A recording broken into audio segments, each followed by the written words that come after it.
Welcome to the Winnipeg Jets post-game reaction. Michael Remis here at Canada Life Center with Connor Hrabchak, recapping the Winnipeg Jets' 6-3 loss in Game 5 of the first-round series against the Colorado Avalanche.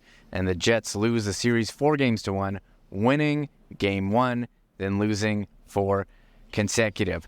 We're going to stick to discussing the game here. And if you want more analysis on big-picture Jets topics, tune into Winnipeg Sports Talk daily, weekdays, live at 1 p.m. here on YouTube and also on podcast. Hit the like button, hit the subscribe button below and the notifications so you know when we go live. Also, if you have any thoughts on the game or anything we've said here, feel free, leave a comment below and we'll get back to you. Connor, 6-3. Overall, Jets in 4. I mean, how did this series play out compared to your expectations? Yeah, I mean, like many people in this market, I feel like after that 7-0 win against the Avalanche in the regular season, I chose the Jets to win this. I thought it would be a long series, thought it would go 6 or 7, be more of a coin flip series. And in this game, I think you saw what most people expected this series to be, is close all the way to the end. The Avs ultimately in the third period pulled away, but This was a really entertaining hockey game. It's hard to look at it in the scope of the season ending and say that this was a really entertaining hockey game, but it was fun to watch. But the Jets came out on the wrong end of it, and their margin for error was 0, and their season's over. That's what it seemed like in just about every game. This was the first game, we saw the Jets play the style from the regular season, but like many other games, they only could do it for 2 periods, and in the third, it fell apart, and it just seemed like in game... I know we're getting big picture on the series, but it was inevitable. Game 3, they had the third period lead. Yeah. Game 2, they were in it until, made a couple mistakes, sent it to the back of your net. And tonight, they were just pretty close game. You're playing the way you want, and still, this is going to be a topic as well. 5 goals in past Connor Hrabchak. And actually, just to quickly make a note of that, the Sportsnet stats tweeted out that the Jets are the first team in NHL history to allow 5 or more goals in the first 5 games of a first-round series in NHL history. Usually because teams that allow 5 or more goals in the first 4 games would be swept. But obviously the Jets won 7-6 in the first game. But for the best defensive team, the team that's won the Jennings, pretty remarkable that they really collapsed in this first round and let in 5 or more goals in every single hockey game.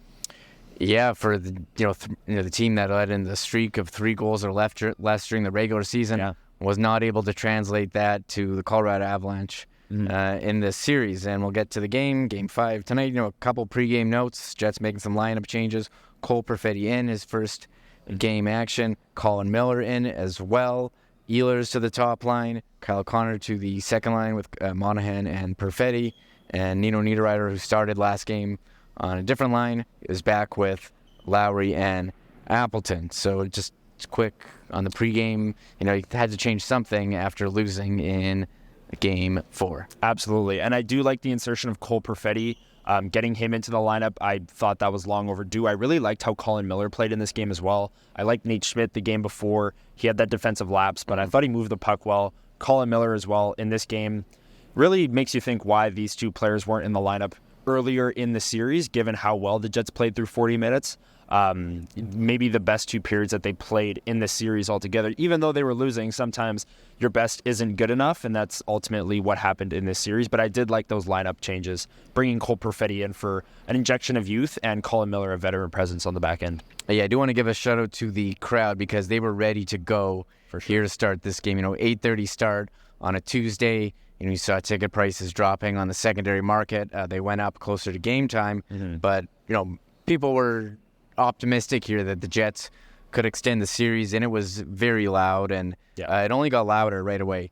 Kyle Connor with a chance from the side of the net, 1 minute in, and he shoots it on Georgiev, banging away on it, and Josh Manson went to clear it, and it goes off Arturi Lehkonen, and then the place erupted, 112. And this is exactly the start the Jets needed when they've struggled to score goals, since Game 1. You get on the board. Now, it wasn't officially a shot on goal for the Jets, but right. you have to be pretty happy about your start. A weird way to start for sure, but hey, the Jets were up 1-0. It was a nice chance at the side of the net, but really nothing should have come of it. Josh Manson standing right on his goal line, basically, with the puck, goes to fire it, hits Artturi Lehkonen and goes in. One of the funniest goals I've seen in a long time, I'm not going to lie. But the Jets were up 1-0, and like you said, the place erupted. They got the crowd into it. In an elimination game in front of your home crowd, I think the first goal is super important, and the humorous nature of it was just hilarious. But I think that first goal is super important, getting the crowd into it early, kind of releasing that nervous energy that was clearly there from the fans. Yeah, we were kind of far away in the press box there, but I was like, what happened? Did Velarde jam it? And then he saw the replay, and we were like, I was kind of laughing.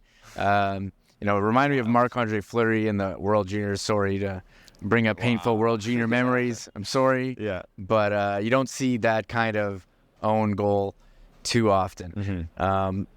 And then, I thought the Jets would be able to build on that momentum. They really were not. No. It was kind of a replay of what we've seen, getting outshot, not able to gain the zone, can't get the puck out. And eventually it hurt them. Nathan McKinnon with zone entry drops it to Mikko Rantanen. Cross ice to Devon Daves. Does a little fake shot to Nichushkin. He's at the side of the net. And in his 7th of the playoffs. And just what a beautiful goal. Valery Nichushkin, he that's his 7th goal, like you said. And that is actually, I saw people retweeting it. I believe it's the highest number of goals in a series in Avalanche playoff series history. I could be wrong on that. But yeah, 7 goals in a series, and he did it in 5 games. It was unbelievable. He's been an absolute beast in this series, and that was a really nice play from the Avalanche. And there's really you guys talked about this on WST. There's really no better kind of starting 5 in the NHL than Nichushkin, McKinnon, Rantanen, Taves, and Makar. And it was just that 5 unit doing damage once again. Yeah, so it's 1-1, and the Jets for the rest of the period, no major chances. Just a little pressure. Niederreiter had a spin shot. Kyle Connor tried to cut to the middle to find Monahan. Pass got deflected. I thought Cole Perfetti talked about what he was going to be like in his first career playoff action. And, he was going in the corner, banging around. Yeah. Thought he looked good carrying the puck. What did you see from Cole Perfetti early in his first playoff appearance? I thought he looked great. He was generating chances on that second line. In the first 40 minutes of this game, when Perfetti was up on that second line, I thought were the Jets' best 40 minutes of this game. Obviously, in the third, nothing really happened. We'll get into that later on. But Cole Perfetti had a big reason to do that. That second line of Connor, Monahan, and Perfetti was really doing well. He was generating chances. Like you said, he was even throwing some hits, which we don't usually see from Cole Perfetti. But he said this morning he was excited to play in his first Winnipeg whiteout, and you could see that. He was energized. He was hitting people. You don't see that from him, but a great start, and I thought he carried it through until the third period when he was put on the 4th line. Yes, first period ends. You're tied 1-1, and in that first period, the crowd started getting on the refs. Maybe a ref, you suck chant here or there. You're wondering what was it going to take for the first penalty of the game to be called, because we've seen the Jets, when they've gotten in trouble the last couple, took too many penalties, undisciplined play, and that Avs power play is just so deadly. And they got their first opportunity, 2 minutes and 30 seconds into the second period. Neil Pionk, just the guy in front of the net, goes for a cross-check, pretty, unnecessary, undisciplined play, which is what we've seen. Yeah, an obvious one for the refs. Yeah. But the penalty kill looked good. The Avs did not have any dangerous chances at all there, so they killed it off. Had a little pressure, and almost had an injury later. Zach Parise, he cleared to clear the puck and lost his balance, and Colin Miller was going for the hit and just ran into him. But Parise appeared to be okay. He was hurt, and then he was on the bench, and then they pulled the concussion spotter pulled him, and he went back to the room. But then he ultimately returned and finished the game, I believe. So. Definitely dodged a bullet there. A scary play. Colin Miller's just going for a hit. Zach Parise kind of drops and falls at the very last second. Nothing he can really do about that. But luckily, Parise returned and seemed to be okay. Yeah, and he's been pretty good this series for the Avalanche.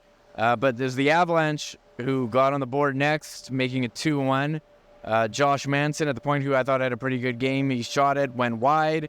Trainin grabbed the puck at the side of the net. Yeah. And he's battling with Neil Pionk. Pionk thinks he's got a stick on it. Trainin steals it, just goes hard to the front and puts it in. 2-1 Avalanche. And you're kind of left wondering, will the Jets be able to come back as they only scored one goal in the game 4? Yeah, and this was Neil Pionk kind of getting posterized at the side of the net there. He got the puck stolen from him. Trennan made a move around and point blank in the crease beats Connor Hrabchak. Not much you can do there if you're the goaltender. But the Avs' fourth line chipping in. So much of the preview of this series and where Winnipeg was supposed to have the advantage was the depth. But at the end of it now, we can say that the Avalanche's depth outplayed the Jets' depth, and it was Yakov Trenin giving them a 2-1 lead. And from this point forward, the Jets were just chasing the game. They would tie it up. The Avs would score, they would tie it up, and then eventually the third period they pulled away. But this was the start of the Jets chasing the game, a fourth-line goal from the Avalanche. Yeah, the Avalanche got a power play. Now is the Jets' turn. Colin Miller tangled up with Miles Wood. Yeah. Miles Wood kind of, shoving him out of the way. And so the Jets get a power play, and they show wrestling legend, Winnipeg's own Chris Jericho on the crowd. AEW here, they're setting up behind us right now. He leads them in a Go Jets Go, says they're going to score on this power play, and they did just that. 14 seconds in, Josh Morrissey rips one from the point. There's screens in front, and the place exploded. The decibel meter up 111.3. So the Jets, very quickly get back in and tie the game 2-2. Yeah, and a heck of a shot from Morrissey goes posting in. The power play has been a concern at times in this series, but it came through in a big spot here, tying the game at 2. Josh Morrissey scored a couple goals. I believe that was his third of the series. 2 of them came on the power play, both one-timers over the glove side of Georgiev. And this was a really nice shot. And yeah, in that moment, you needed your power play to score, and they did. Josh Morrissey. Yeah, big turning point there for the Jets. They tie the game, and it starts getting a little heated. Ehlers evaded a check at the boards, and Scheifele got into a battle with Sam Girard. And you're looking at the shot clock, and it's 21-18 Avs, very tight checking game. This is kind of like what you thought the whole series was going to be. Absolutely. But what we've seen for the whole series was it being tight, and then the Avs pulling away, and the second own goal of the game, which you don't see. I don't know. You don't see that too often. No. Arturi Lehkonen, he takes a shot and gets deflected off Mark Scheifele's stick, and Neil Pionk tries to get a stick down on it and taps it into his own net. I mean, just a beautiful backdoor tap-in for another own goal. Crazy, strange play, and the Avs take a 3-2 lead. Yeah, and I think this was the hockey gods giving back that first goal of the game where the Avalanche tried to clear it and went in off of their own player. The Jets return the favor and get an own goal of their own, Neil Pionk. But it's honestly just an unfortunate play. I know Neil Pionk is at the center of a lot of criticism of his play this year. But that puck is coming fast, and I think it just kind of hit him. What he could have done differently, I guess, just let it go and not try and make a play on it. I don't know. And the human nature is to just try and corral that puck. It goes in, awful bounce, and yeah, the optics of it were awful. But the Jets trailed 3-2. That was the bottom line, and I think the hockey gods were just returning the favor on that own goal from earlier in the game. Then I thought that in the second period, the Jets brought a lot of pressure. I mean, Morrissey, Monahan, Ifello, Toffoli were put together. I mean, I thought they really applied pressure to the Avs when maybe they hadn't for a lot of times of the game, and you felt like, okay, are we going to see an extra game here? Another penalty for the Avs. Lowry rushed the puck up, took it to the net, passed to the slot, and Nino, a couple whacks at him, not able to. Hooking penalty, Jets to the power play, but weren't able to generate much on that one. Yeah, and that ended the second period. It wrapped over a little bit going into the third, but this power play was much less eventful than the first. Well, Josh Morrissey scored 14 seconds in, so there wasn't many events in that one. But the Jets just really didn't generate much. They were set up for most of it, but didn't create any really high-danger chances. Actually, I do remember Sean Monahan had a really good chance, and Georgiev made a save. So that was one really good chance on this power play. But nonetheless, you take a 3-2 deficit going into the third with your season on the line because you missed on this power play. Yeah, shots, they're even at this point, and we've seen the Jets just getting outshot repeatedly throughout the series. Third period starts, we see Nino Niederreiter got a decent chance just to open the period, and then we see, new look lines, Ehlers with Monahan to Foley, and they score.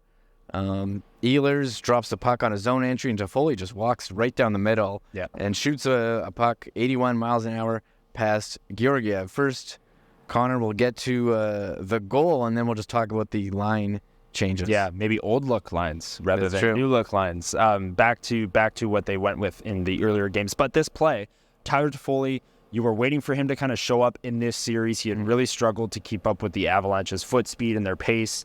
And he got that fluky goal in Game 3, I believe it was, where he just kind of shoveled it at the side of the net, and it went past Georgiev somehow, some way. But this was a goal. This was what the Jets acquired at the trade deadline, a play off the rush, a snipe past Georgiev. And this building, going into the third period, it was once again nervous energy. Jets were facing elimination, down a goal, season on the line. And this goal, like the crowd erupted. Mm-hmm. They really got into it as they tied the game, but it did not last very long.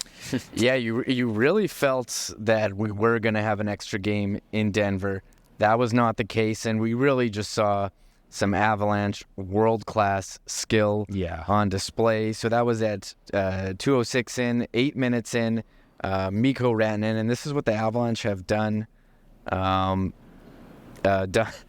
all series. The puck is down low. I mean, Nathan MacKinnon makes a beautiful play, gets it to Devon Taves, and Rantanen, first layer of the tip. And the tip, there's, two guys there, two Avalanche, two Jets players, and tips it in past Hrabchak. And again, just when you think the Jets have battled back to tie, the Avalanche pull ahead again, and it's 4-3. At every possible point of momentum in this game that the Jets could have carried forward, the Avs responded with a goal or with a play that swung it back in their favor. This was one of them. I talked about the five-man unit earlier on, Nichushkin, McKinnon, Rantanen, Taves, and Makar. Once again, they're doing damage here. Rantanen, you were waiting for him to show up in the series because he hadn't scored in the series yet. This was his first goal of the series, and he's one of the best playoff performers by points per game over his career in the playoffs. Obviously, the Avs have gone and won the Stanley Cup once, so he was a big key in that.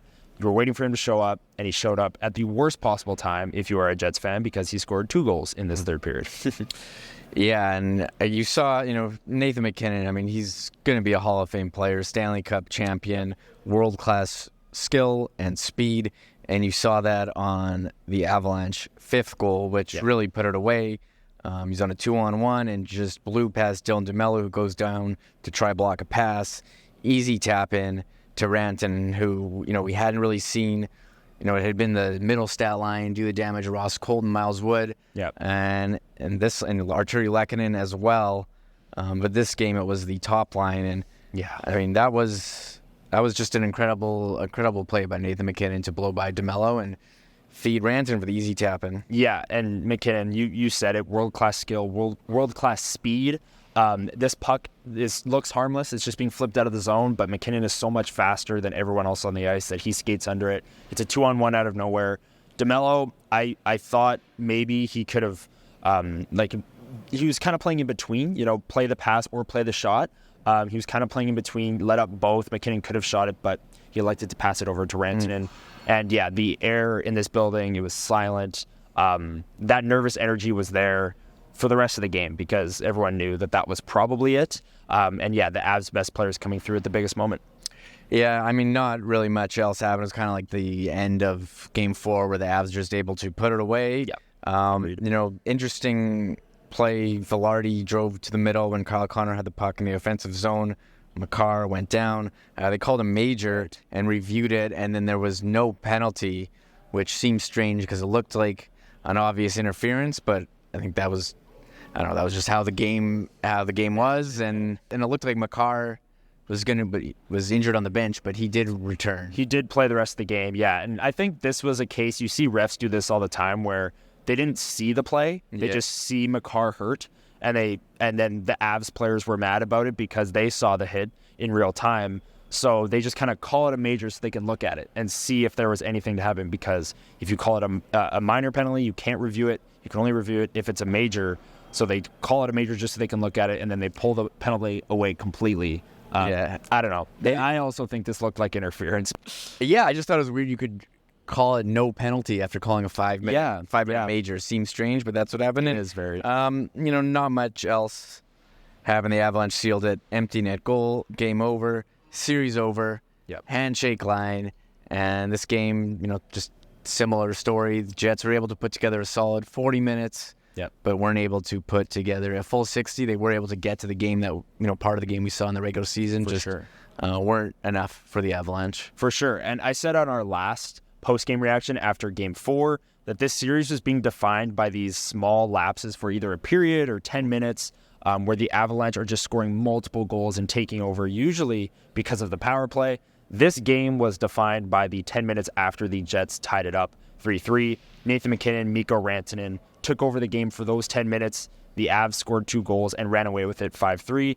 But, yeah, I agree with you. They couldn't play a full 60 minutes for the entirety of the series. This series was defined by the Avalanche just taking over for 10, 20, 30 minutes at a time. And the Jets looked slow. Their special teams didn't make up for things. Connor Hrabchak, they gave up 5 goals, whether you want to talk about the defense in front of him or not. That is something that happened. He is the Vezina Trophy winning goaltender. So there's a lot of kind of blame and reasons why they got dropped in 5 games. But I think what defined the series for me was those stretches where they just got dominated for 10, 15 minutes at a time. I don't know about you. Yeah, the Jets, they just weren't. The team that we saw for the whole series was not the team that we watched all regular season. Connor Hrabchak, you can say, 3 backdoor tap-ins like you're playing EA Sports NHL, but what's he supposed to do? But again, you look at his numbers and they were not great. So I don't think anyone was particularly, there were stretches where people were great, but for the full series, they did not have their game. They couldn't get to it, and they talked about that after. Last year after they lost to Vegas, we had the pushback press conference. Anything of note from the dressing room or coach press conference? Nothing quite as dramatic this year. Lowry and Morrissey spoke as the players, as the captain and the assistant captain, and they were both really defeated, saying that this is going to sting. They're going to think about this a lot in the summer, and they should be using it as motivation going forward. Rick Bowness, obviously there's questions. He's got a team option on his contract. We'll see if the Jets pick that up or not going into next season. But he wouldn't allude to whether or not he would like to come back himself, but said, they couldn't put their full game together, and was much more calm this year than he was last year, saying that this team battled right to the end, and he had no issues with their pushback and things of that nature. He even said that this game tonight was the best playoff game they've played in the 2 years that Rick Bowness is here. I don't know if I'd agree with that. Maybe game 1 against Vegas last year. But he was happy with how the team played, and there was no big clippable blow up in the post game presser. And I guess that's it for the Winnipeg Jets season. Plenty of more discussion to come on Winnipeg Sports Talk Daily. Again, weekdays, 1 p.m. Central Time. Hustler, we'll break it all down. Wednesday show with Murat Atesh of The Athletic. So if you made it this far, I thank you for tuning. I know a lot of Avs fans tuned in for this series, so appreciate all you guys. Good luck in the next round against Vegas, Beat Vegas or Dallas. Vegas. I did have one comment that I enjoyed. I know we got to wrap this up as they're getting AEW ready. But they said, the silver lining is the Avs will be rested if they have to play and take on Vegas. That's the silver lining. For sure. If you enjoyed this, hit the like button, hit the subscribe button, turn the notifications. And that's it. Winnipeg Jets post-game reaction. Michael Remis, Connor Hrabchak. Connor, this was so much fun to do. Thanks to you guys for tuning in, and bye-bye.